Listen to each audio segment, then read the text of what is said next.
oh boy, I love the sound of this Davis Banjo.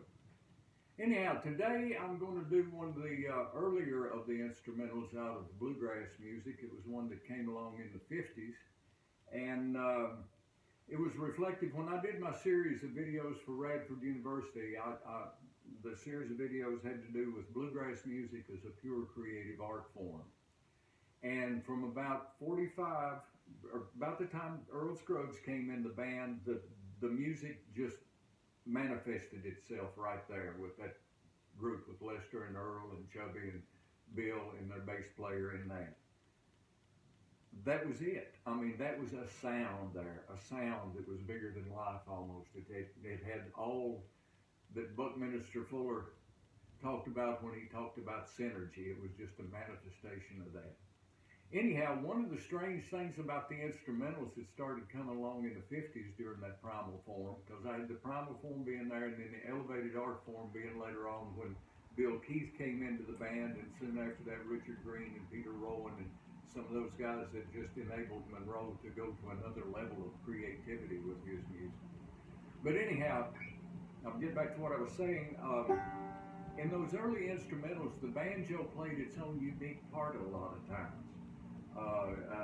Like Rudy Lyle's break in Rawhide, for instance, there was nothing about his break that emulated either the mandolin or the fiddle in the thing. He came up with his own part. It was the same way for Hubert Davis in the song, or in the tune, Wheelhouse. Now, when I got to listening to it, and listening to it real close, back in those days, they did a whole different thing where that G run comes in the second part. When you go, when it would hit that high note there, that would be the beginning of the first note of the next line. It would go. It wouldn't wait that rest for that beat or so, you know, that's played normally, especially when it's in jam sessions these days, or played at 100 miles an hour. Anyhow, the only melodic thing I'll do in this is when I take the second pass at the second part, I'll try to do a little bit of what I learned at Monroe's part there and there. But the other thing about the thing is, with Hubert Davis's part on this, he actually played a third part to it as well. And you can go back and listen to the tune. But where that G run was happening, the way I'll do that is just with, and on there where I would normally hit, where I would hit that G, I'll be starting the next line. Anyhow, here's your old tune called Wheelhouse. I hope you like it.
Mississippi Chris Sharp, where is that flow beat when it's needed?